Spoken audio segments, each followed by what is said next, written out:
My name is Maryjane. I am 28 years old, and for many years of my life, I believed that my stepmother truly hated me.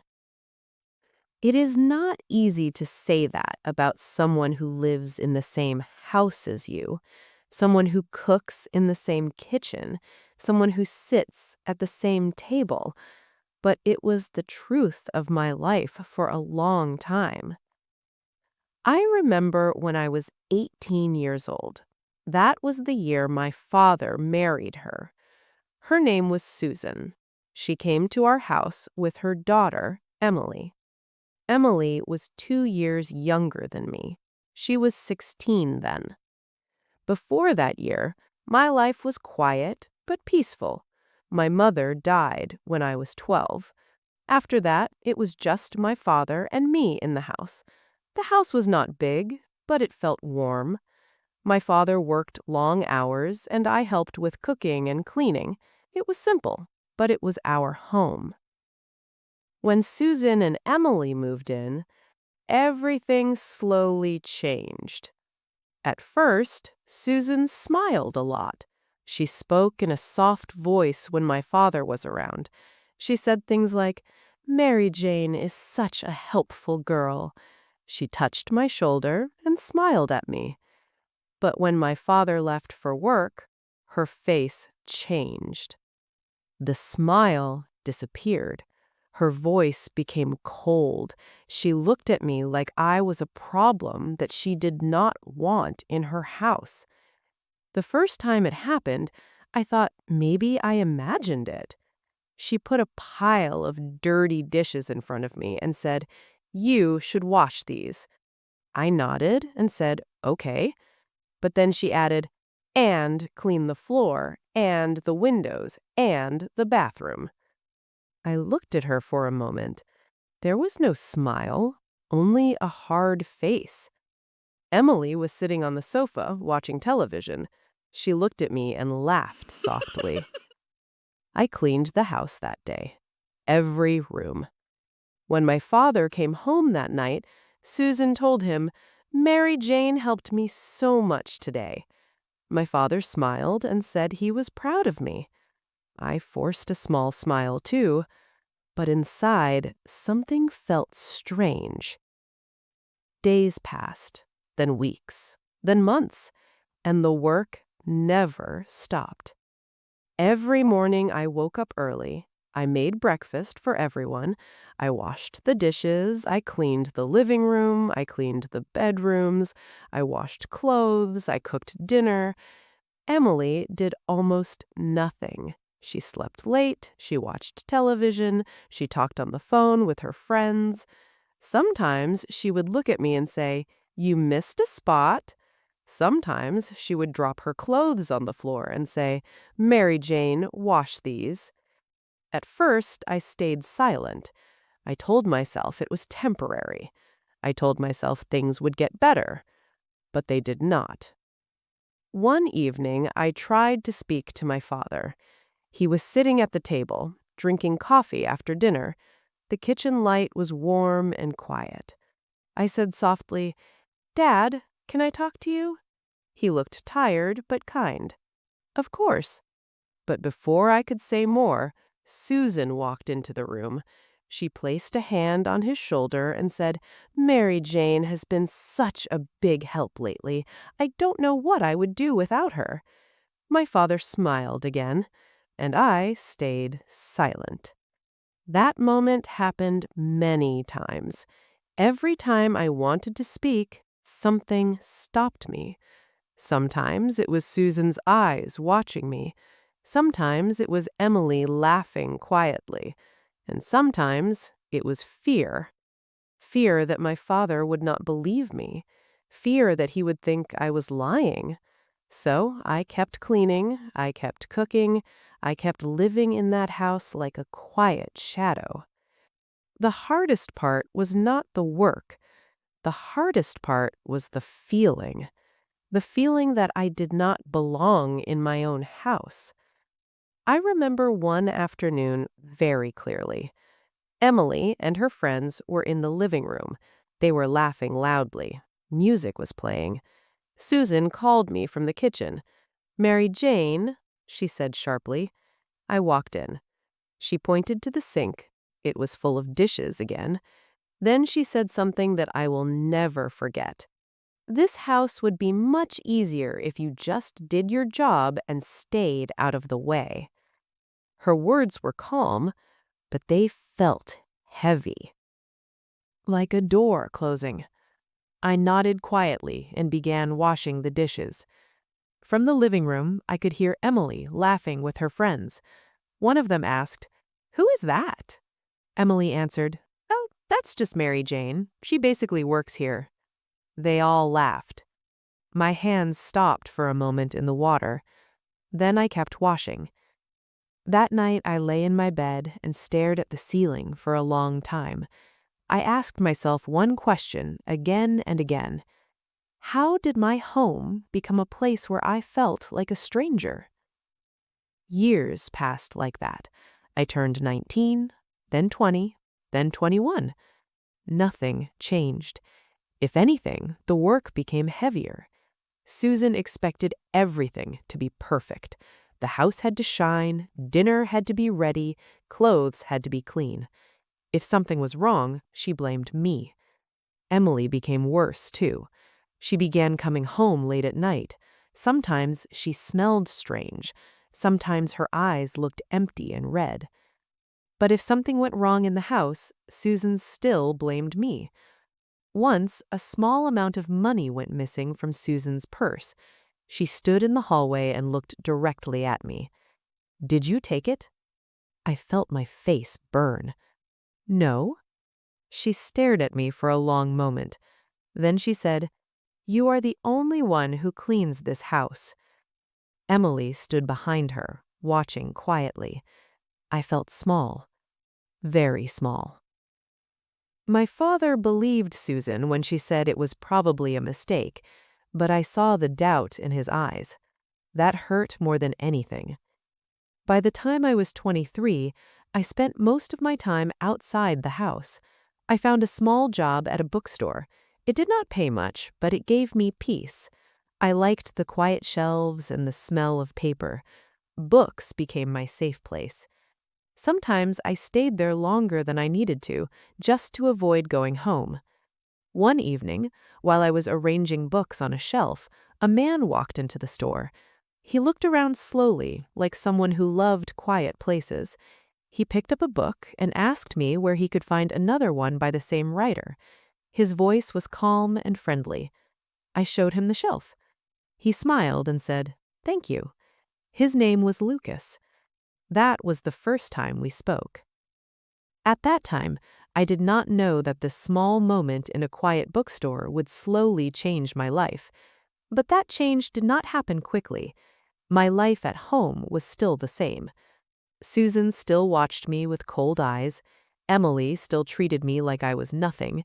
And every night I still went to sleep in a house that did not feel like home. But something inside me had started to move.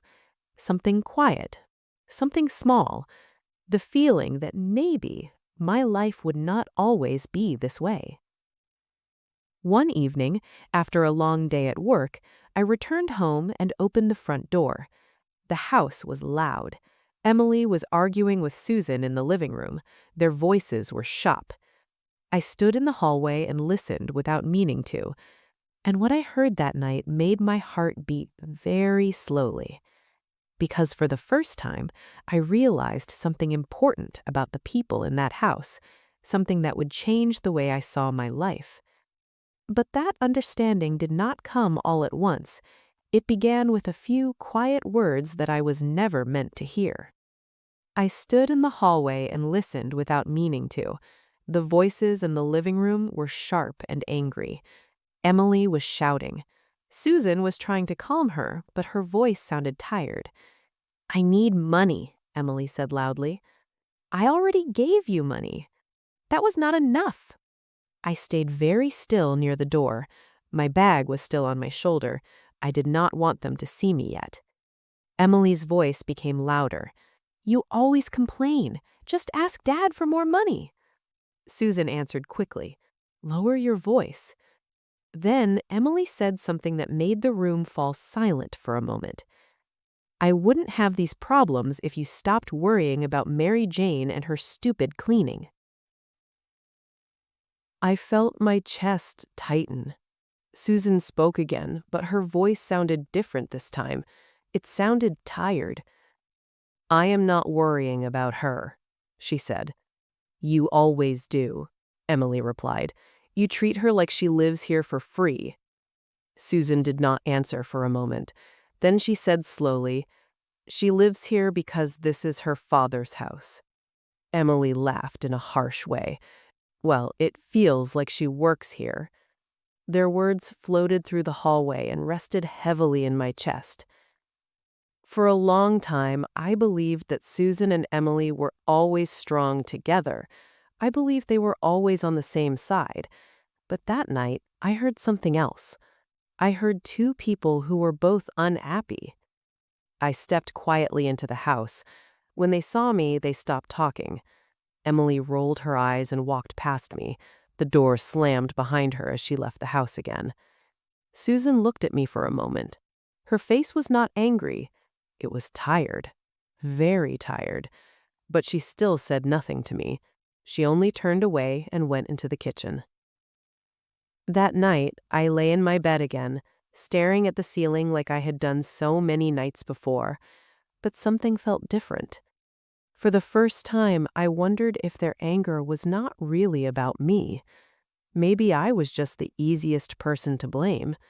Maybe I was the quiet one, the one who never fought back. That thought stayed with me for many days.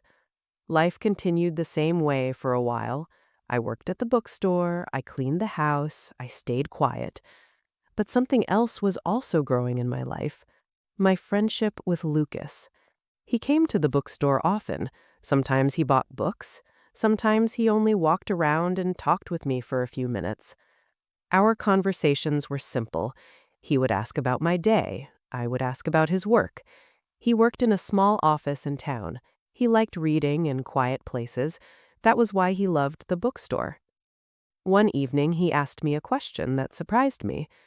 "Do you always work this late?" I looked at the clock and nodded. "Yes." He studied my face for a moment. "You look tired." I gave a small smile.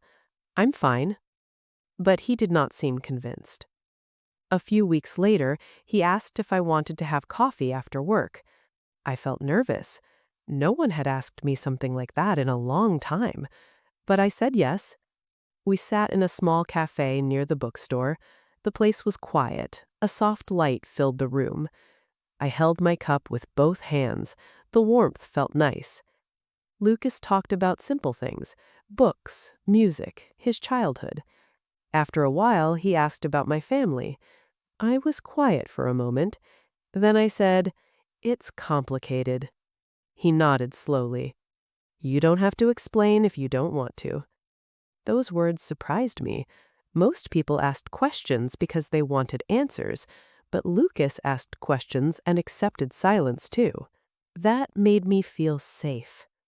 Over the next year, we met many times, sometimes for coffee, sometimes for a walk. I slowly told him small parts of my life, not everything at once, just small pieces. The cleaning, the silence, the way Susan looked at me. Lucas never interrupted. He only listened. One evening, after I finished telling him about a difficult day at home, he said something simple. "You deserve a peaceful life." No one had ever said that to me before. Those words stayed in my mind for a long time. When I was 25 years old, Lucas asked me to marry him. It was not a dramatic moment. There were no crowds or bright lights. We were sitting on a bench near the bookstore. The evening air was calm. He looked at me and said softly, "Maryjane, I want to build a quiet life with you." I felt tears in my eyes, not from sadness, from relief. I said yes. When I told my father, he hugged me tightly. He looked proud and happy. Susan only nodded. Emily was not at home that day. My wedding was small and simple. Only a few people came, but it felt warm. For the first time in many years, I felt like my life belonged to me. When I moved into the small apartment with Lucas, something strange happened. The silence felt different. In my father's house, silence felt heavy. In my new home, silence felt peaceful. I woke up in the morning and did not feel afraid of someone calling my name. I cooked because I wanted to cook. I cleaned because I wanted the space to feel nice. For the first time, my home felt like a place where I could breathe. Years passed quietly. Lucas and I built a calm life together. We worked, we shared meals, we laughed at small things. Sometimes I thought about the old house, but the memories slowly became lighter. Then one afternoon, when I was 28, my father called me. His voice sounded older. He told me that Emily had serious problems. She had started using drugs years ago. The problem became worse. She began stealing money. She was in trouble with the police. Susan was very worried. When I heard this, I felt many emotions at the same time: sadness, shock, and something else: understanding. I realized that Emily's anger all those years was not really about me. It was about the chaos growing inside her life. And Susan, maybe she was afraid. Maybe she did not know how to control her own daughter. Maybe I was just the quiet girl in the house, standing nearby. A few weeks later, I visited my father. The house looked smaller than I remembered. Susan opened the door. For a moment, we just looked at each other. She seemed older now. Her hair had more gray. Her eyes looked tired. She said quietly, "Hello, Maryjane." I answered, "Hello." We sat in the kitchen for a few minutes. Neither of us spoke much, but something felt different. The anger that once filled the room was gone. Only silence remained. Before I left, Susan said something very softly. "I know things were not easy when you lived here." She did not say more than that, but it was enough. I nodded gently. "I know." We did not hug, we did not cry, but something small inside my chest finally became lighter. When I returned home that evening, Lucas was cooking dinner. The smell of food filled the kitchen. He smiled when he saw me. "How was your visit?" he asked. I thought for a moment before answering. Then I said slowly, "It helped me understand something." He waited quietly. I sat at the table and watched the warm light in our small kitchen. For many years, I believed my stepmother hated me. Maybe she did. Maybe she did not. But now I understood something simple. Sometimes people are not fighting you. Sometimes they are only fighting their own pain. And the quiet girl in the house just becomes the easiest place for that pain to land. I looked around my home, the table, the warm light, the peaceful silence, and I realized something else. My life had not been defined by the house where I felt unwanted. It had been shaped by the moment I finally walked out of it. Now, when I think about those years, the memory feels like an old room, a room I once lived in, but a room I no longer need to enter. Because some homes teach you where you belong, and some homes only teach you when it is time to leave.